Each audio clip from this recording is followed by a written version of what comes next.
I never thought my life would change because of a black eye. But that's exactly what happened on a Tuesday night in March, when I showed up to work at Murphy's bar with my face painted in shades of purple and blue that no amount of concealer could hide. My name is Sophie Reynolds. I'm 26 years old, and I work 2 jobs to pay for my little brother's leukemia treatment. The day shift is at a coffee shop downtown, where tourists ask for oat milk lattes and complain about the Wi-Fi. The night shift is here, at Murphy's, a dive bar on the east side where the regulars know your name and the beer is always cold. I've been bartending here for 3 years, long enough to know which customers tip well and which ones will try to grab your ass when you turn around. I also know that Murphy's isn't exactly a legitimate business. I'm not stupid. The owner, a guy named Jimmy, who I've met exactly twice, doesn't come around much, but his associates do. They come every Thursday night, always in pairs, always wearing suits that cost more than my rent, and they always go to the back office with Eddie, the manager. They stay for exactly 20 minutes, leave with a briefcase that wasn't there when they arrived, and Eddie comes out looking relieved every single time. I don't ask questions. I need this job. My brother Michael is 17, and his medical bills are astronomical even with insurance. Our parents died in a car accident when I was 19 and he was 10. I became his guardian, his parent, his everything. And when he got diagnosed 2 years ago, I became his only hope for survival. So I pour drinks. I smile at drunk men who think they have a chance, and I ignore the briefcases and the expensive suits. That Tuesday, I almost called in sick. My face hurt too much. My ribs hurt worse. Tyler had done a number on me the night before when I finally worked up the courage to break up with him.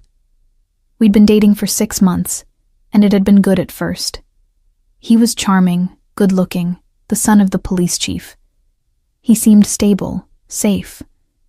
I thought maybe I could have something normal despite everything else falling apart.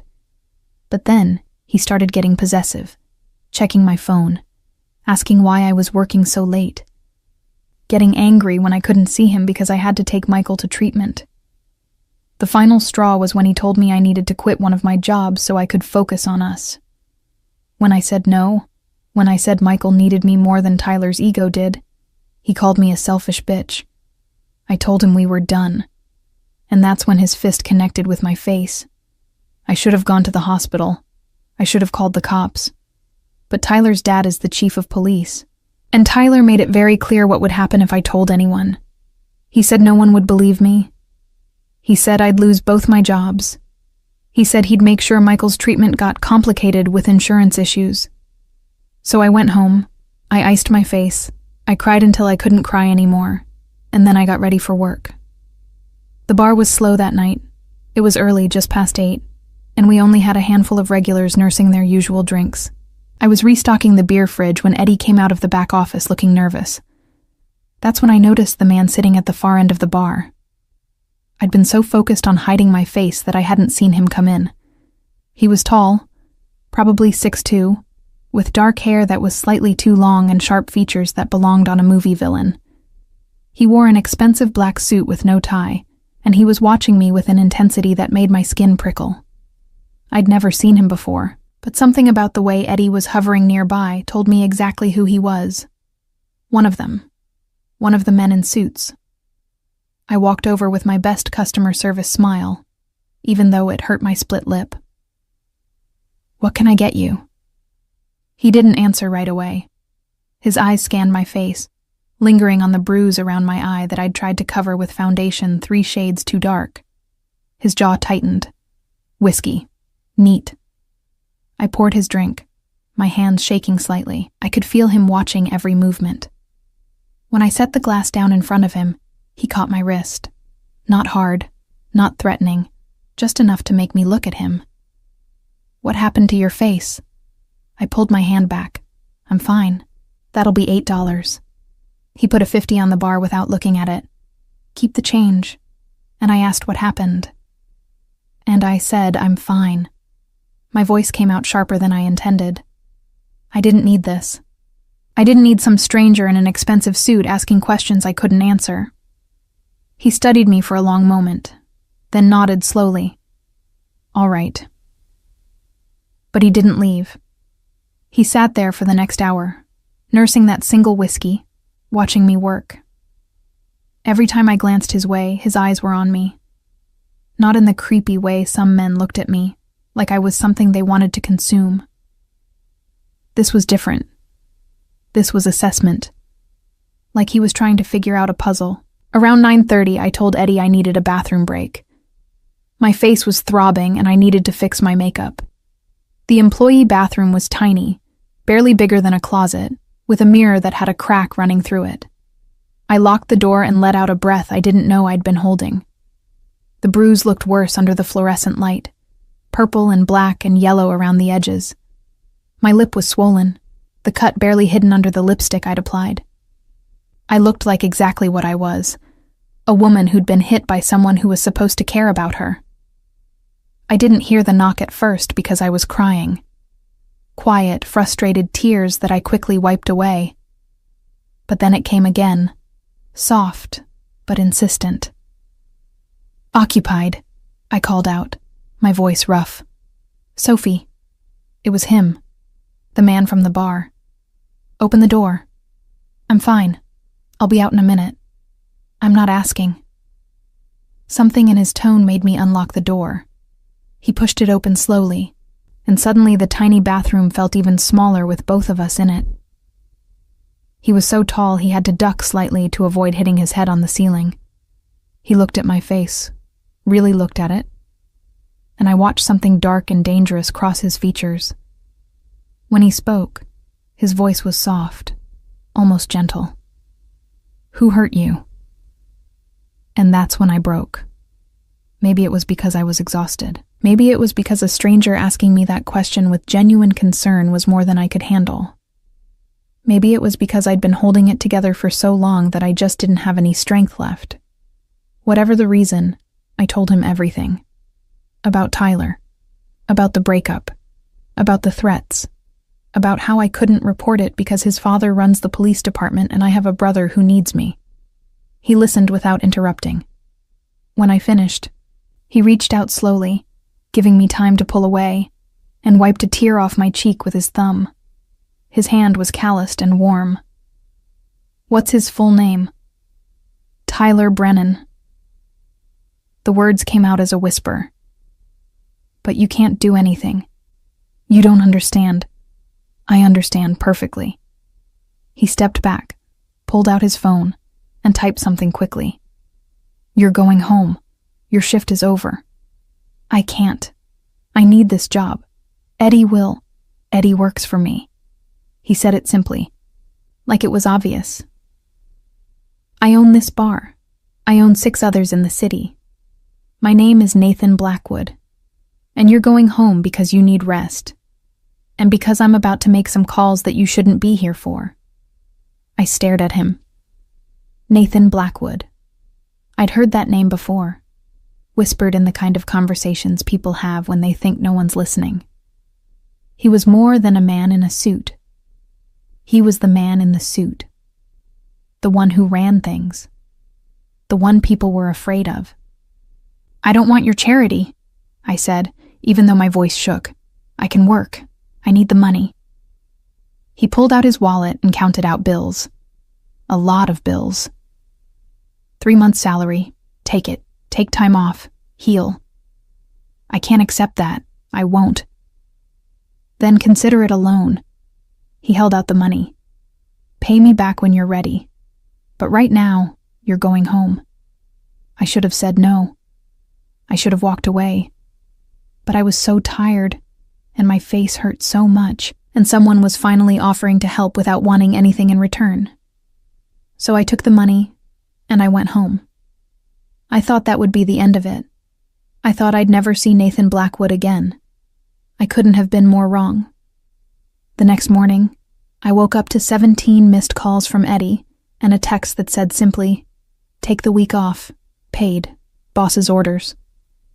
I stared at my phone for a full minute before I finally understood that Nathan had been serious. He'd actually given me time off, with pay. I didn't know what to do with myself. I'd worked every single day for the past 3 years, except when I was sick enough to literally not be able to stand. Having free time felt wrong, like I was forgetting something important. Michael noticed immediately when I came downstairs. He was at the kitchen table working on homework, his PICC line visible under the sleeve of his t-shirt. He'd been doing better lately, the latest round of treatment finally showing results. But he was still weak, still tired all the time. Still my little brother, who I'd do anything to protect. Holy shit, Sophie. He dropped his pencil. What happened to your face? I'd almost forgotten.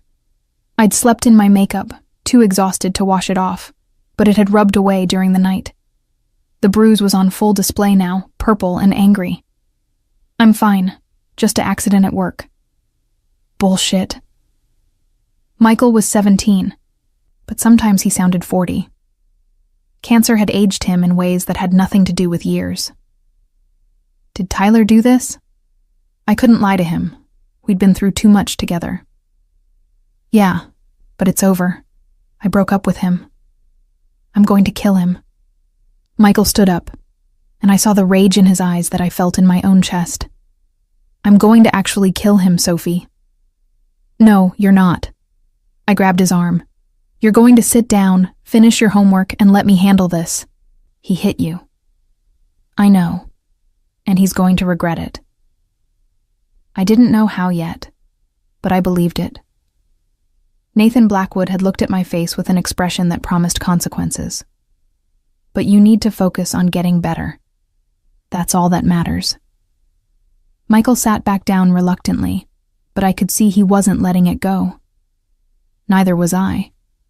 But I didn't want him involved in whatever was about to happen. I spent the day cleaning the apartment, doing laundry, catching up on sleep. Normal things that I never had time for. It felt strange, almost peaceful. My phone buzzed around noon with an unknown number.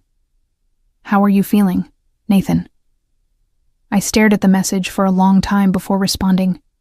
Better, thank you. Good. Rest today. I'll check in tomorrow. That should have been weird. A powerful crime boss checking in on me like I was someone who mattered. But it wasn't weird. It was kind. And I couldn't remember the last time someone had been kind to me without wanting something in return. That night, my phone rang. Tyler. I almost didn't answer, but something made me pick up. What do you want? Baby, I'm so sorry. His voice was thick, like he'd been crying, or drinking. Probably both. I didn't mean it. I was just angry. You know I love you. Don't call me again. I hung up. He called back immediately, then again, and again. I blocked his number, but that didn't stop him from showing up at my apartment an hour later, pounding on the door and yelling my name. Michael looked at me with panic in his eyes. Should I call the cops? His dad is the cops, I reminded him. I grabbed my phone and did the only thing I could think of. I texted Nathan, Tyler is at my apartment, won't leave. The response came in seconds. Address? I sent it. You don't have to. 20 minutes. True to his word, exactly 20 minutes later, there was a knock on my door. But it wasn't Tyler's aggressive pounding. It was calm, controlled. I looked through the peephole and saw Nathan standing there in jeans and a black t-shirt, looking somehow more dangerous without the expensive suit. I opened the door. Tyler was gone. Where is he? Having a conversation with some associates of mine. Nathan stepped inside, his eyes scanning the apartment. It was small, probably a tenth of the size of wherever he lived, but it was clean, organized, home. He won't bother you again. You can't promise that. I can, and I do. He looked at Michael, who was standing in the hallway trying to look tough despite the PICC line and the pallor that chemo left. You must be the brother. Michael, I said quickly. Michael, this is Nathan. He's helping us." Nathan held out his hand and Michael shook it, sizing him up the way teenage boys do when they're trying to figure out if someone is a threat. "You're the bar owner, among other things." Nathan's attention shifted back to me. "I need to talk to your sister, alone." Michael looked like he wanted to argue, but I nodded. "It's okay, go finish your homework." He left reluctantly, and Nathan and I stood in my tiny living room facing each other. Up close, without the dim bar lighting, I could see he was probably early 30s, with green eyes that didn't miss anything, and a scar above his left eyebrow that looked old. "You need to understand something," he said quietly. "Tyler Brennan is not going to touch you again. Not because I'm a nice guy.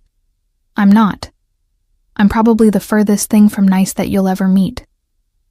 But what happened to you pisses me off.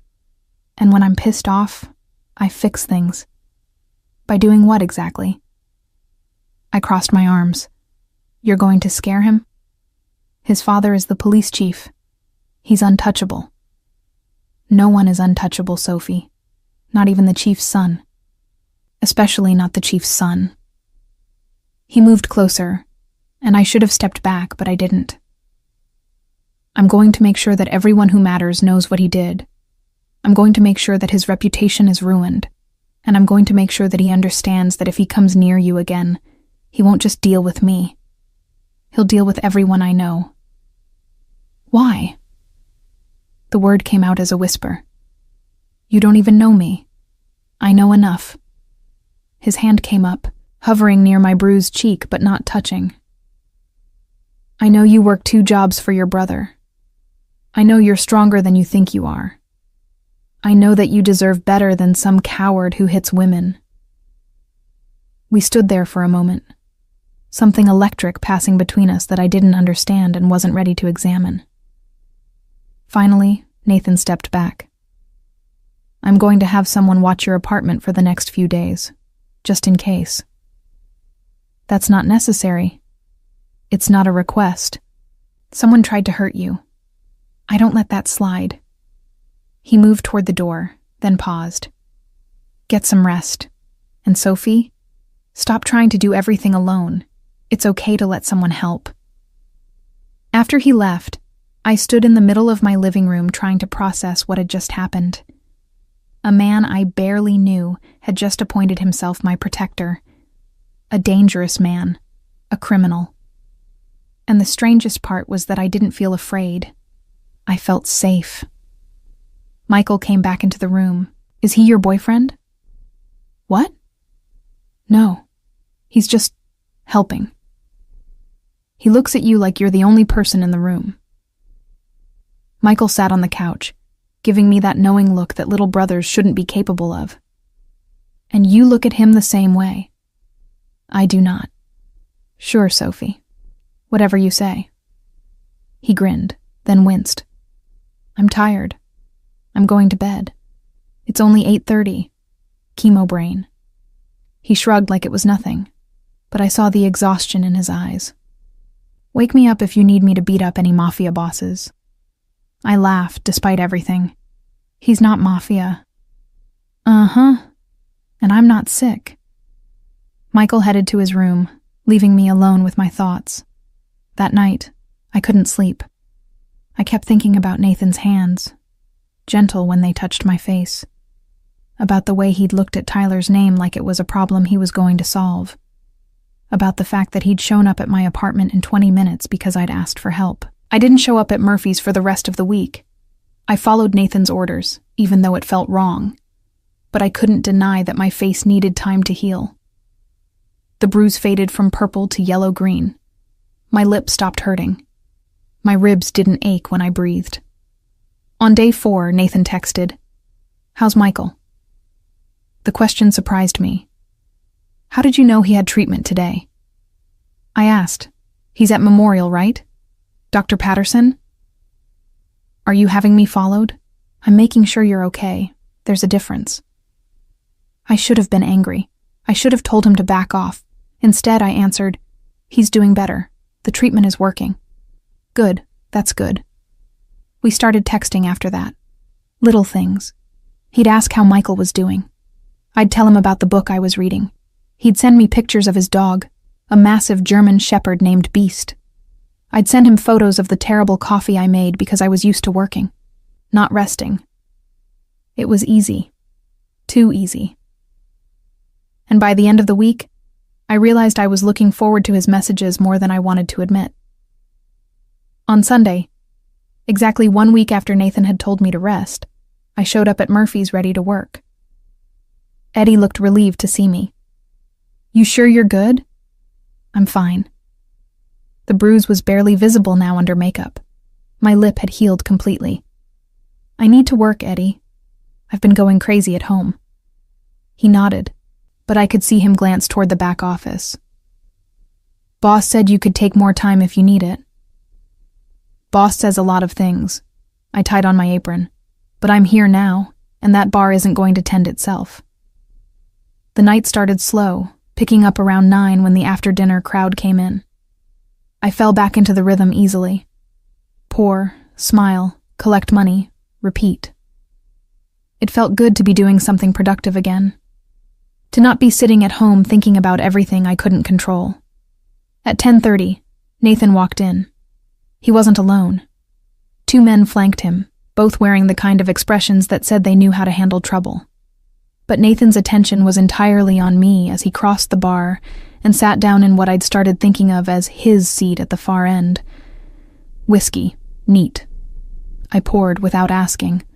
When I set it down, he caught my wrist again. Same gentle grip as last time. "What are you doing here?" "Working. What does it look like?" "It looks like you're supposed to be resting."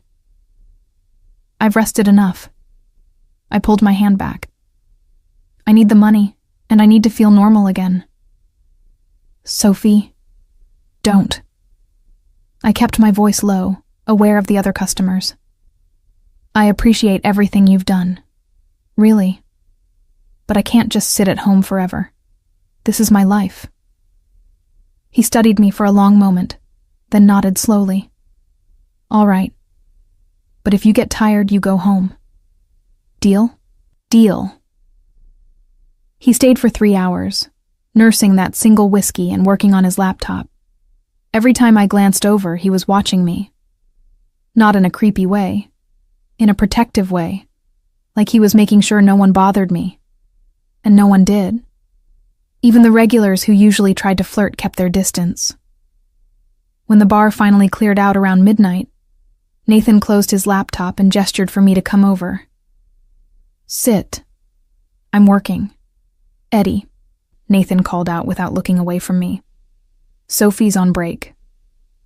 Eddie, who'd been cleaning glasses at the other end of the bar, nodded immediately. "Take 15, Sophie." I wanted to argue, but I was tired. My feet hurt, so I poured myself a Coke and sat down on the stool next to Nathan. "You know, most people don't boss around their employees like that. I'm not most people." He shifted slightly so he was facing me. "How's your face?" "Healing. You can barely see the bruise now." "I can see it." His jaw tightened. "I'll always be able to see it." The weight of those words settled between us. I took a sip of my Coke, trying to think of something to say that wouldn't sound ridiculous. Finally, I settled on, "Thank you for everything.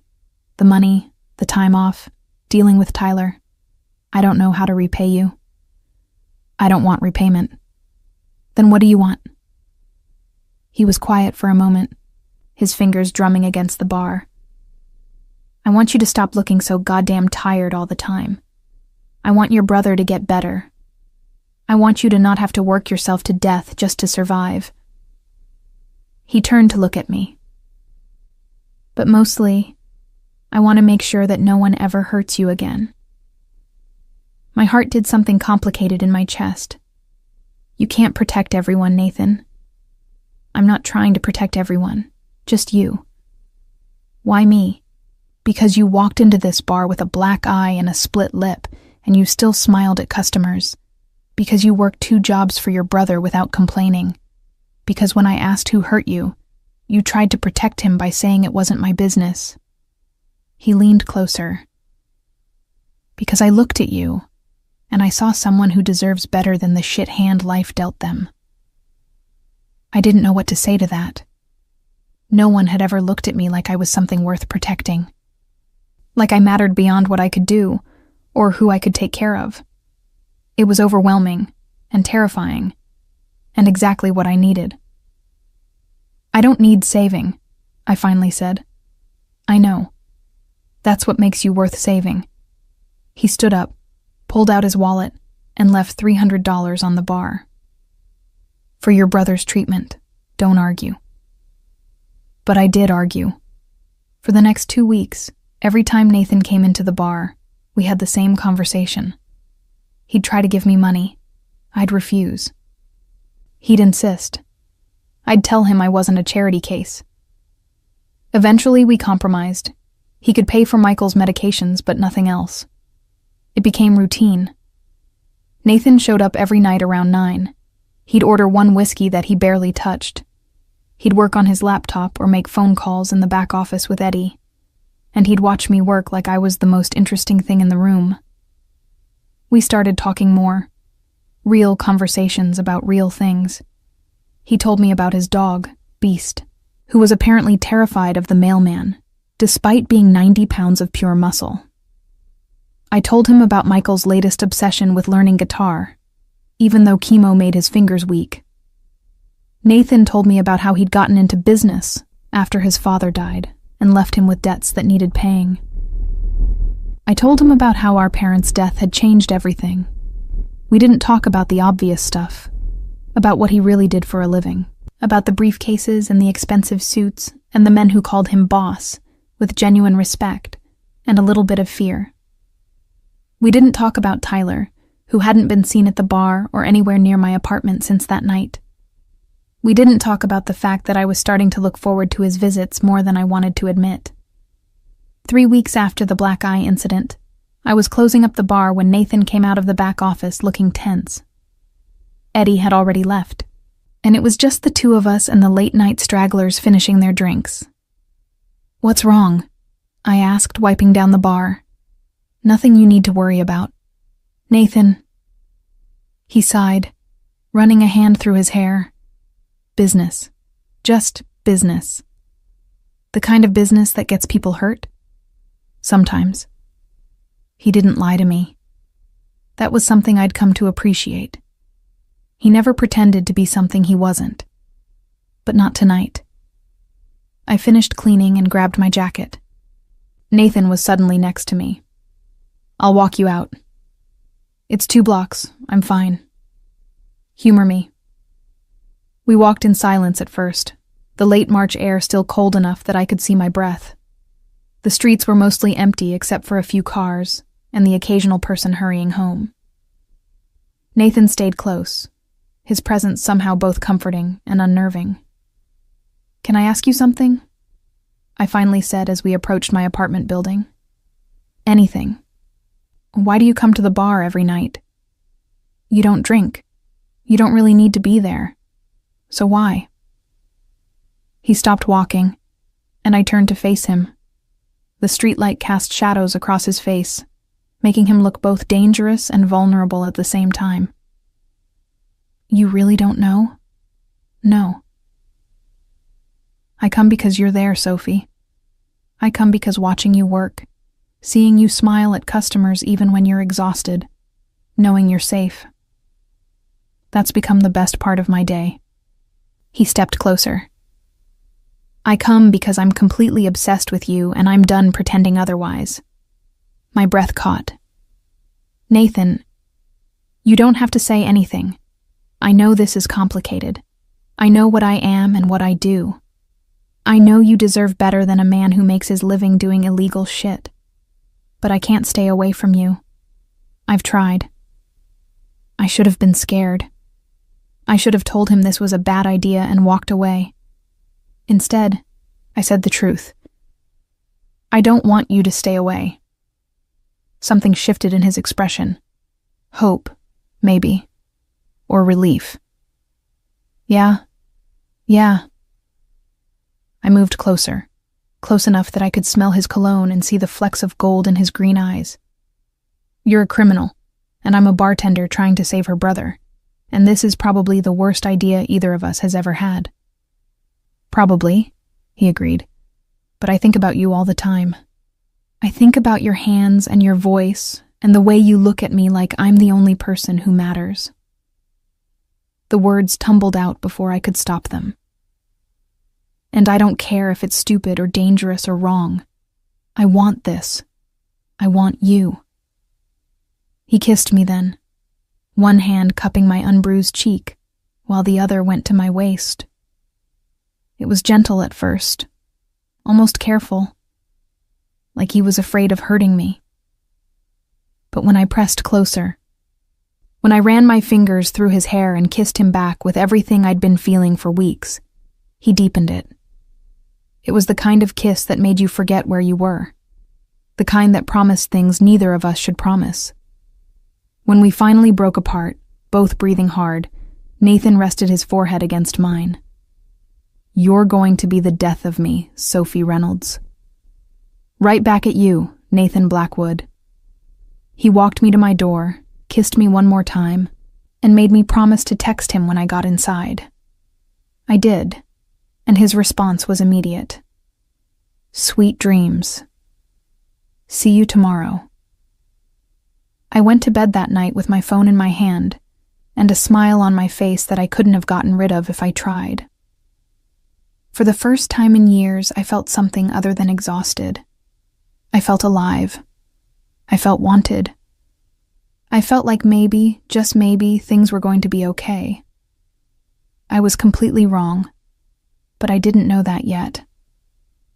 The next morning, I woke up to my phone buzzing insistently. 23 missed calls from a number I didn't recognize, and a voicemail that made my blood run cold. "Sophie, it's Chief Brennan. We need to talk about Tyler. Call me back immediately." I sat up in bed, my heart pounding. Tyler's father, the police chief. This couldn't be good. Michael was still asleep down the hall, and I didn't want to wake him with whatever this was about. So I took my phone into the bathroom, locked the door, and called back. "Miss Reynolds." Chief Brennan's voice was clipped and professional. "I assume you know why I'm calling." "No, actually I don't. My son is in the hospital. Both his hands are broken. Multiple fractures. The doctors say someone took a tire iron to his fingers." There was a pause. "He says it was a mugging, but I don't believe in coincidences, Miss Reynolds. And I find it very coincidental that my son is attacked less than a month after you two broke up." And my mouth went dry. Nathan had done this. "I don't know what you're talking about." "Don't lie to me. I know about the bruise. Tyler told me everything. He said he made a mistake, that he got angry and hurt you and he's sorry, but that doesn't justify what happened to him." "Are you seriously calling me to defend your son hitting me?" My voice shook with anger. "He put me in the hospital. He threatened me. And you're worried about his hands?" "I'm worried about the fact that someone decided to take justice into their own hands. That's vigilante behavior, Miss Reynolds. That's criminal." His voice hardened. "If I find out you had anything to do with this, you'll be arrested for conspiracy to commit assault." Good luck proving that. I hung up before he could respond. My hands were shaking. I needed to call Nathan. I needed to know what the hell he'd done. But before I could dial, Michael knocked on the bathroom door. "Sophie, you okay?" I opened the door. Michael was in his pajamas, his hair sticking up in 15 directions, looking worried. "I'm fine. Just got a weird call." "From who?" "No one important." I tried to smile, but I could tell he wasn't buying it. "Go get dressed. I'll make breakfast." But Michael wasn't stupid. He'd heard enough of the conversation to piece things together. That was about Tyler, wasn't it? Michael. Someone hurt him. Good. He deserves it. There was a viciousness in my little brother's voice that scared me. "He put his hands on you, Sophie. Someone should have broken more than his fingers." "Don't talk like that." I grabbed his shoulders. I know you're angry. I am too. But we can't what? Be glad that he got what was coming to him? Michael pulled away. You always do this. You always protect everyone else and let people walk all over you. Well, I'm glad someone finally protected you for once. He went back to his room and slammed the door. I stood in the hallway feeling like the world's worst guardian. He was right, of course. I did always put everyone else first. But that was my job. That was what you did when you were responsible for keeping a 17-year-old alive. I texted Nathan, "We need to talk. Now." His response was immediate. "I'm outside." I looked out the window and sure enough, there was a black SUV parked across the street.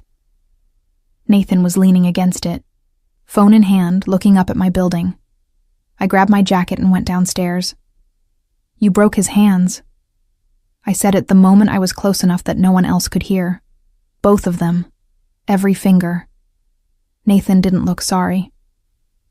He's right-handed, so I made sure his dominant hand got special attention. The police chief called me. He thinks I was involved.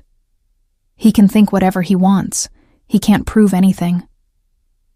Nathan pushed off the SUV and came closer. "Did you really think I was going to let him get away with what he did to you? I thought you were going to scare him, talk to him, not literally break his bones." Talking doesn't work with men like Tyler.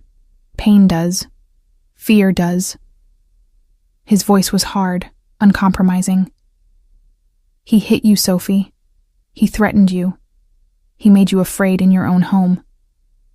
So I made sure he'd never be able to hit anyone again. By putting him in the hospital. By sending a message to him, to his father, to everyone in this city who thinks they can hurt people without consequences." He cupped my face, his thumb brushing my cheek where the bruise had been. "I told you I'd fix this. I did. I should have been horrified. I should have told him he'd gone too far and walked away. But looking at him, at the fierce protectiveness in his eyes, all I felt was safe. Cherished. Like someone had finally cared enough to make sure I wasn't hurt again. His father is going to come after you. Let him try." Nathan's smile was cold and dangerous. "Chief Brennan has 3 offshore accounts that his department doesn't know about. He has a mistress in the city that his wife doesn't know about. And he has a habit of taking bribes from developers that the FBI would love to know about. If he comes after me or you, all of that becomes public knowledge." "You've been investigating him?" "I've been investigating everyone connected to Tyler since the day you told me his name." He leaned down, his forehead touching mine. "I told you, Sophie. No one touches you and walks away. Not Tyler. Not his father. No one." "This is insane," I whispered, but I didn't pull away. "Yeah, it is." He kissed me softly. "But I'm not going to apologize for protecting you. I'm never going to apologize for that." We stood there on the street, holding each other while the city woke up around us. Eventually, I stepped back. "I need to get Michael to his appointment. And you need to. Do whatever crime boss thing you do. I'll pick you up tonight after your shift. Nathan. Not negotiable. Tyler's in the hospital, but that doesn't mean he doesn't have friends. I'm not taking chances with your safety." His voice softened. "Please. Let me do this." I nodded, too overwhelmed to argue. "Okay. Tonight." He kissed me one more time, then got back in his SUV and drove away. I went back upstairs to find Michael sitting on the couch, fully dressed and waiting. "So that's him. The guy who broke Tyler's hands. Michael. I like him." My brother grinned. "He's got good taste in revenge. This isn't funny. It kind of is. Tyler's a cop's son who thought he was untouchable, and now he can't even hold a fork. That's karma, Sophie. That's justice." I wanted to argue, but I was too tired. Instead, I made us breakfast and we drove to the hospital for his treatment in silence. Dr. Patterson was pleased with Michael's progress. The cancer was in remission. He'd need a few more rounds of chemo to be safe, but things were looking good for the first time in 2 years. "You must be relieved," Dr. Patterson said as we left. I was. I was so relieved I could barely breathe. Michael was going to be okay. He was going to live. We'd made it through the worst of it.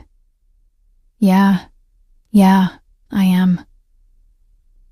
That night I went to work with a lightness I hadn't felt in years. Eddie noticed immediately. "You look happy." "Michael's doing better. The doctor says he's responding well." "That's great, Sophie. Really great." Eddie hesitated. "Boss wanted me to tell you he's going to be late tonight. Business stuff." "It's fine. I'm working, not waiting for him." But I was waiting for him. I was watching the door every time someone came in, hoping it would be Nathan. He finally showed up at 11, looking tired and stressed.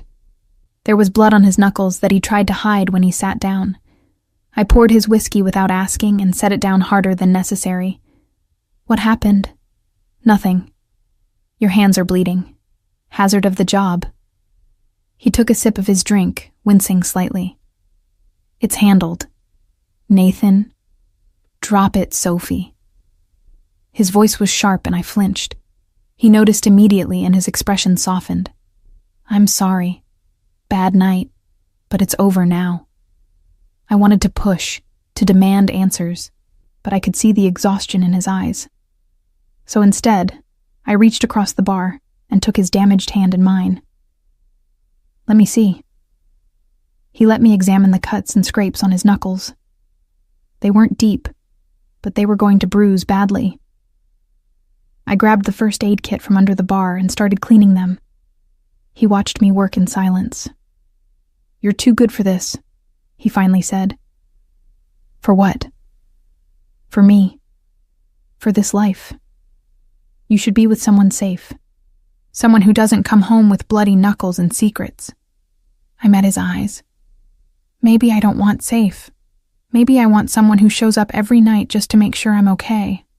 Someone who breaks fingers for me. Someone who looks at me like I'm the best thing that's ever happened to them." "You are." The words came out raw, honest. "You're the best thing that's ever happened to me, Sophie. And that terrifies me because I'm going to ruin you. I'm going to drag you into my world and you're going to hate me for it. Then let me choose." I finished bandaging his hand and held it between both of mine. "Let me decide if I want this, if I want you. Because I do, Nathan. Bloody knuckles and secrets and all." He pulled me across the bar and kissed me hard, desperate, like he was drowning and I was air.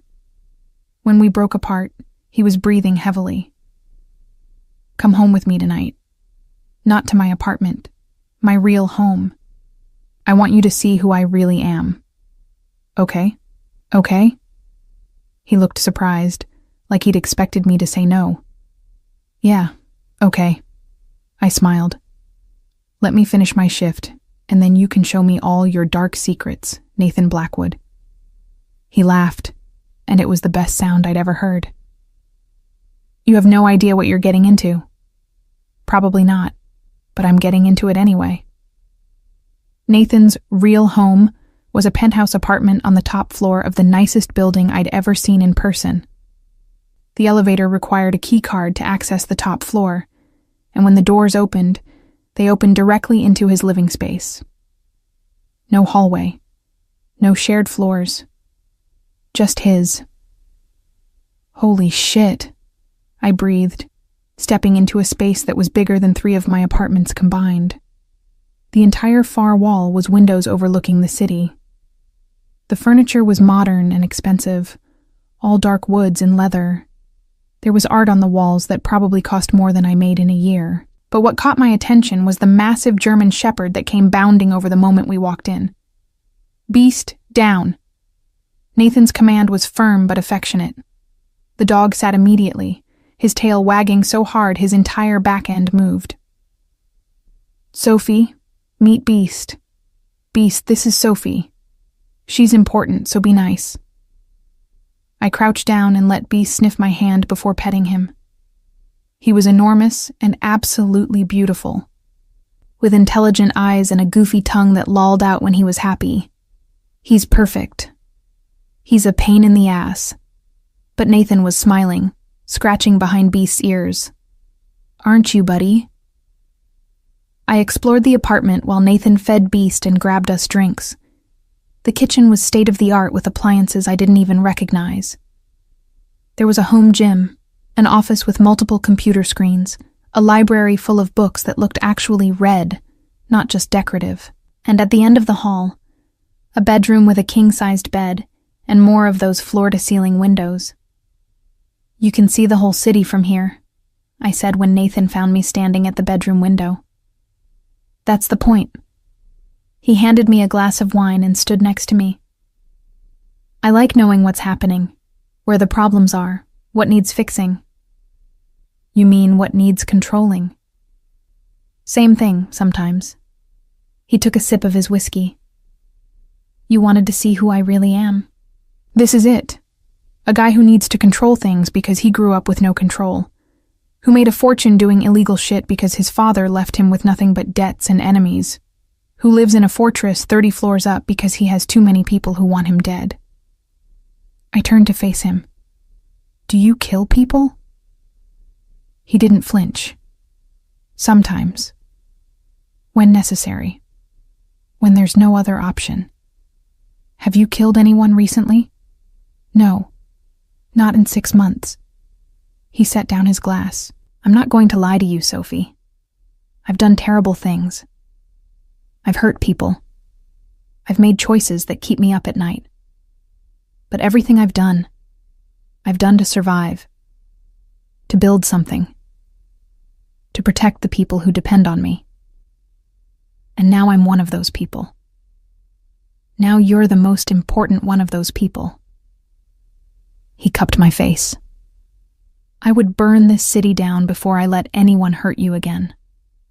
I would kill without hesitation. I would do things that would make you hate me, and I wouldn't regret it for a second.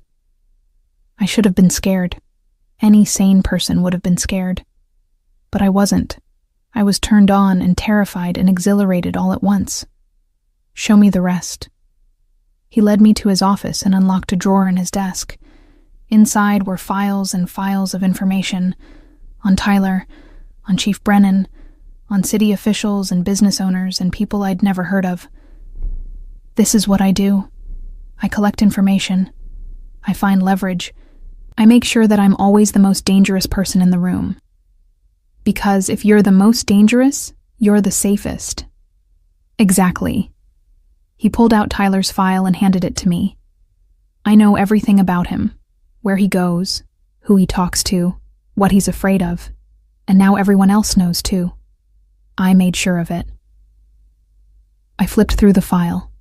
There were photos of Tyler at bars, clearly drunk and belligerent, records of complaints from other women he'd dated, evidence of him using his father's position to get out of trouble, and a detailed account of the night he'd hit me, including security footage from a nearby building that I didn't know existed. You have proof, I whispered. I have proof. And I've given copies to every news station, every online gossip site, and every person in the city who matters. By tomorrow morning, Tyler Brennan will be the most hated man in town. His father won't be able to protect him. His friends will abandon him. And he'll spend the rest of his life knowing that everyone knows what he did. I closed the file and looked at Nathan. This is more than revenge. This is justice. The kind that the legal system won't give you because his father runs the legal system. He took the file from me and locked it away. This is me making sure that he pays for what he did, and making sure everyone else knows what happens when you hurt someone I care about. You really care about me. Sophie. He pulled me close, his hands on my hips. I'm obsessed with you. I think about you every second of every day. I rearrange my entire schedule to make sure I'm at that bar when you're working. I've killed people who were less of a threat than Tyler just because they looked at you wrong. He kissed me softly. So yeah, I really care about you. I kissed him back, pouring everything I felt into it. Want, need, gratitude, fear, love. Maybe love. It was too soon for love, but that's what it felt like. We made it to his bedroom without breaking contact, stumbling over Beast who'd followed us down the hall. We made love with the city lights sparkling below us, and it was nothing like I'd imagined. It was gentle and fierce and desperate all at once. Nathan touched me like I was precious, like I might break, but also like he couldn't get enough. And when it was over, when we were tangled together in his ridiculously expensive sheets, he held me like he was never letting go.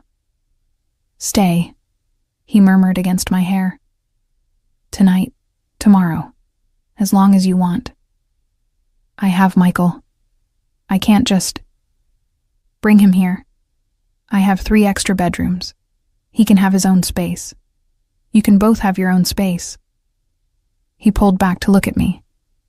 I want you here, Sophie. I want to wake up next to you. I want to have breakfast together. I want you in my life, not just at the bar, where I have to share you with drunk customers and Eddie's terrible jokes. This is crazy. I know. Say yes anyway. I thought about my tiny apartment with thin walls and a bathroom that always smelled like mildew. I thought about Michael and his treatments, and how having one less thing to worry about might actually save both our lives. I thought about Nathan and his dangerous, beautiful world that he was inviting me into with no guarantees and no safety net. Yes, I said. We'll stay. His smile was blinding. Yeah? Yeah, but Michael gets his own bathroom, non-negotiable. Done. He can have 2 bathrooms if he wants. Nathan kissed me again, slower this time. Thank you. For what? For trusting me, for giving me a chance, for being you. He pulled me closer. I promise I'm going to take care of you, Sophie. You and Michael both. No more working 2 jobs. No more worrying about bills. No more being alone. Nathan, I mean it. I have more money than I know what to do with. Let me use it for something good for once. Let me make your life easier. He kissed my forehead. Please. I wanted to argue. I wanted to tell him I didn't need his money or his help. But I was so tired of struggling. So tired of working myself to death. So tired of being scared that one wrong move would mean Michael didn't get his treatment. So instead, I just nodded and let him hold me while I cried tears of relief I didn't know I'd been holding in. The next morning, I woke up to the smell of coffee and bacon. Nathan was in the kitchen wearing sweatpants and nothing else, cooking breakfast while Beast supervised hopefully from his bed. It was so domestic, so normal, that I almost laughed. You cook. I make 3 things: eggs, bacon, and toast. You'll have to handle the rest. He grinned. Coffee's ready. I poured myself a cup and sat at the island, watching him work. I need to go home and talk to Michael, about moving here, about you, about everything. Want me to come with you? No. This is something I need to do alone. I took a sip. The coffee was perfect. But I'll call you after. And Nathan? Thank you for all of this. You don't have to thank me. This is what you do when you love someone. The words hung in the air between us. Love. He'd said love. And instead of panicking, instead of running, I just smiled. Love, huh? Too soon? Probably, but I don't care. I set down my cup and went to him, wrapping my arms around his waist. I think I'm falling in love with you too, Nathan Blackwood. Even though you're a criminal, and you break people's fingers and you live in a penthouse that's nicer than anywhere I've ever been. Especially because of all those things. He turned around and kissed me.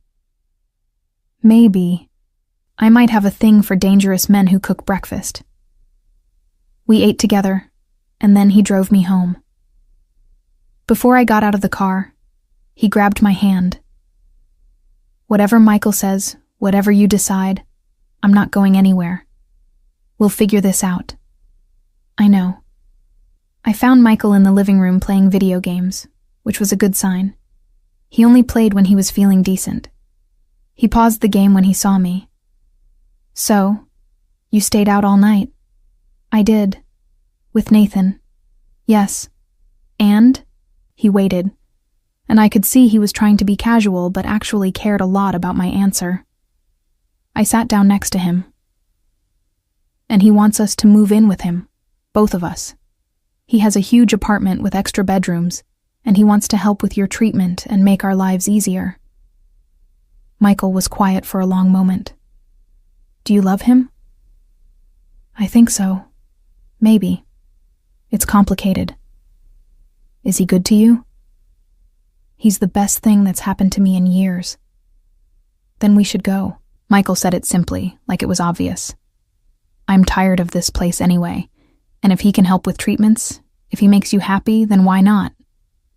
Just like that? Just like that. He grinned. Plus his dog seems cool. Beast, right? You've been looking him up. Obviously. I wanted to make sure he wasn't going to murder us in our sleep. Michael turned serious. I like him, Sophie. He protected you when no one else did. He broke Tyler's hands. That's brother-in-law material right there. I laughed and cried at the same time, hugging Michael tight. Okay, we'll go. We spent the rest of the day packing. We didn't have much, but what we had mattered. By evening, Nathan had sent movers who handled everything while we supervised. And by nightfall, we were standing in Nathan's penthouse, our penthouse now, trying to figure out how our lives had changed so drastically in less than a month. Moving in with Nathan was both the easiest and hardest thing I'd ever done. Easy because he made everything simple. Michael got the bedroom with the best morning light and his own bathroom. I got half the walk-in closet and a drawer in Nathan's bathroom for my stuff. Beast got a new best friend in Michael, who spent hours teaching him commands and taking him for walks. Hard because I kept waiting for the other shoe to drop, for Nathan to realize this was a mistake, for something to go wrong. But nothing went wrong. Days turned into weeks, and we fell into a routine that felt startlingly normal for a woman, her sick brother, and the crime boss who loved them. Nathan still went to the bar every night, but now I went with him. We'd work together, me behind the bar, and him in the back office, and then we'd come home to Michael, who had inevitably made friends with one of Nathan's security guys, and learned something new and vaguely illegal. The city found out about Tyler exactly like Nathan said they would. The news broke on a Tuesday morning. Police chief's son accused of domestic violence. Multiple victims come forward. By afternoon, there were protests outside the police station. By evening, Chief Brennan had resigned. By the end of the week, Tyler was facing charges and his entire life was ruined. I should have felt guilty. I didn't. I felt vindicated. Does this make me a bad person? I asked Nathan one night as we watched the news coverage from his couch. No. It makes you human. He pulled me closer. He hurt you. He hurt other women. He deserved this. And his father? His father enabled him, protected him, let him think he was untouchable. Nathan kissed my temple. They both got what they deserved. 3 days after we moved in, Tyler showed up at Murphy's. Both hands were in casts, his face was pale, and he looked like he'd aged 10 years. Eddie tried to throw him out, but I stopped him. What do you want, Tyler?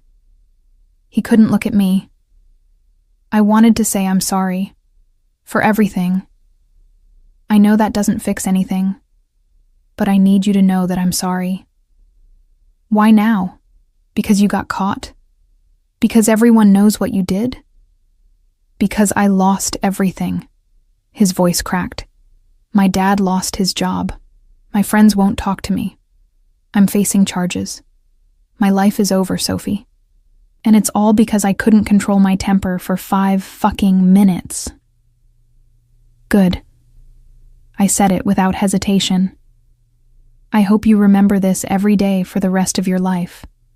I hope every time you try to use your hands and can't, you remember what you did to me. What you did to those other women. I deserve that. He looked up finally, and I saw genuine remorse in his eyes. Maybe. Or maybe just self-pity. I deserved everything that happened to me. But just so you know, whoever did this, whoever broke my hands, I'm not pressing charges. I told the cops it was a mugging because the truth is worse.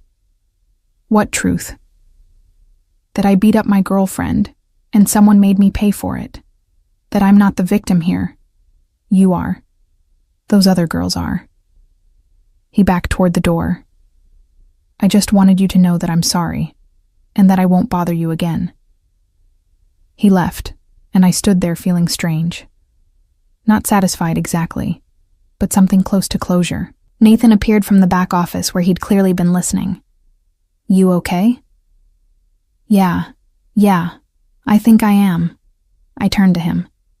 He looked pathetic. He is pathetic. Always was. Nathan pulled me into his arms. You're worth 100 of him, Sophie. That night, as we were closing up, Nathan's phone rang. He glanced at the screen and frowned. I need to take this. Give me 5 minutes? He went into the back office while I finished cleaning. But 5 minutes turned into 10. And when he finally came out, he looked worried. We need to go, now. What's wrong? I'll explain in the car. Come on. We drove to the penthouse in silence, Nathan's hands tight on the steering wheel. When we got upstairs, Michael was asleep, and Nathan's security guy, Marcus, was watching TV. Everything looked fine. What's going on? I demanded once we were in Nathan's office with the door closed. That was my lawyer. Chief Brennan is trying to build a case against me. He's claiming I was behind Tyler's attack. He's claiming I've been running illegal operations through the bars. He's claiming I'm a threat to the city. Nathan paced. It's bullshit, all of it. But he's angry and desperate and he wants someone to blame.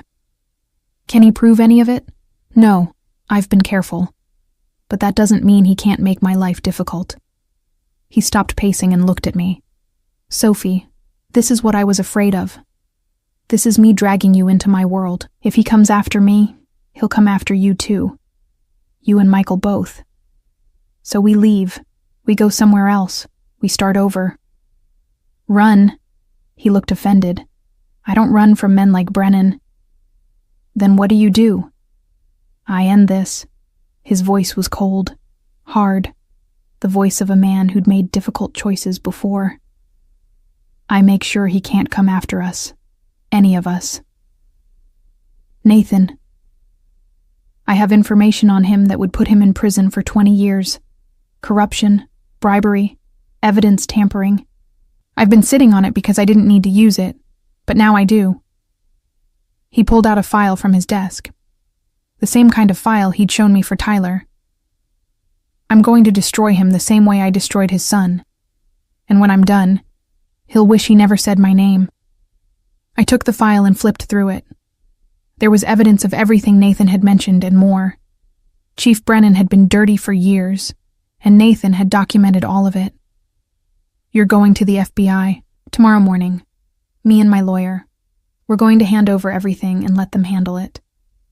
He took the file back. And then we're going to go on vacation. All 3 of us and Beast. Somewhere tropical where no one knows who we are and Michael can swim and you can relax. Just like that. Just like that. He pulled me close. I told you, Sophie. I protect what's mine. And you're mine. Michael's mine. This family is mine. And no washed-up police chief is going to change that. The next morning, Nathan met with his lawyer and the FBI. By afternoon, federal agents were raiding Chief Brennan's house. By evening, he was arrested on multiple charges.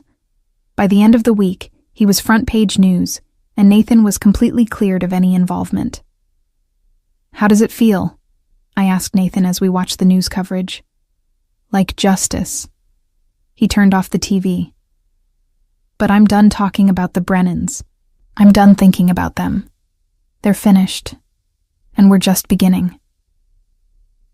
He kept his promise. 2 weeks later, we were on a beach in Hawaii, watching Michael play in the waves while Beast ran circles around him. Nathan had rented an entire house on a private beach, and for the first time in my adult life, I had nothing to worry about. No bills, no jobs, no sick brother to stress over, just sun and sand, and the man I loved. I could get used to this, I said, sipping my drink. You better, because I'm thinking we make this an annual thing. Nathan kissed my shoulder. Me, you, Michael, Beast, and whatever tropical location we feel like visiting. You're serious. Completely. I have more money than I know what to do with, Sophie. I want to spend it making you happy. Making Michael happy. Making us all happy. He took my hand.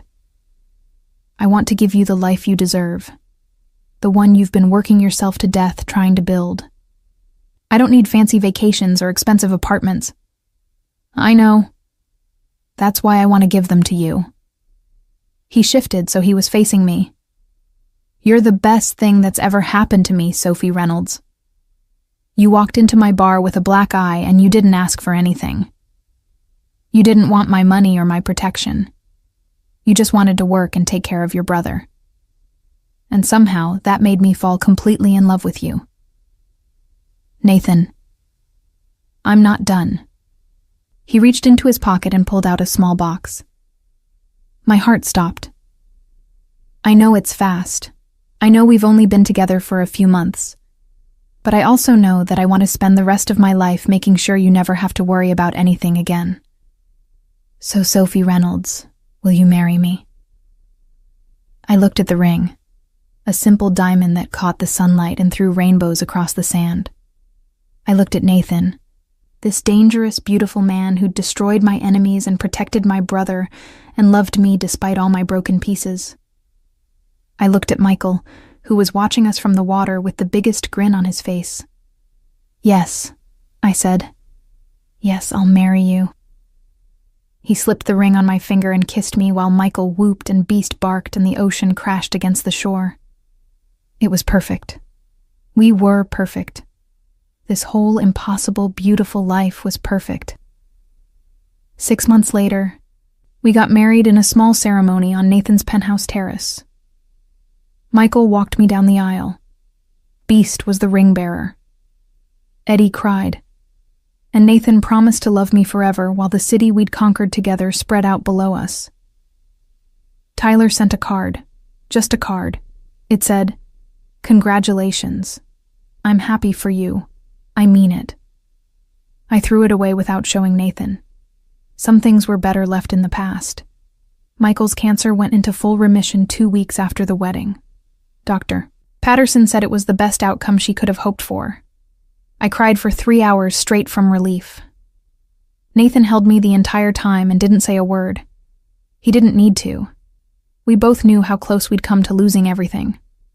A year after that, Nathan went legitimate. Mostly legitimate. He sold the bars, invested in real estate, started a security company that operated on the right side of the law. He still had connections. He still knew people. But he wasn't the same man who'd broken Tyler's hands in a dark alley. He was my husband, Michael's brother-in-law, a businessman who occasionally bent the rules but never broke them. "Do you miss it?" I asked him one night as we lay in bed, the city lights sparkling below us. The danger, the power, the whole crime boss thing. "Sometimes," he admitted. "But then I come home to you and Michael and Beast and I remember that this is better. This is what I was really fighting for all along. A family, a home. People who love me not because I'm dangerous, but because I'm me." "I love you because you're dangerous," I corrected. "And because you're you. Both things." He laughed and pulled me closer. "Good. Because I'm never going to be completely tame, Sophie." That's not who I am. I know. That's what I love about you. We fell asleep tangled together, and I dreamed about black eyes and broken hands, and the night a crime boss asked me who hurt me, and then made sure they'd never hurt anyone again. I dreamed about justice and revenge, and love that came from the darkest places. And when I woke up, Nathan was there, watching me with those green eyes that had seen too much and loved me anyway. "What are you thinking?" I murmured. "That I'm the luckiest man alive." He kissed my forehead, and that I'd break 1,000 more hands if it meant keeping you safe. "You're insane." "Completely. But you love me anyway." "I do." I kissed him properly. "I really do." And that was the truth. I loved this dangerous, beautiful, impossible man who'd saved me by destroying my enemies and then given me a life I never could have imagined.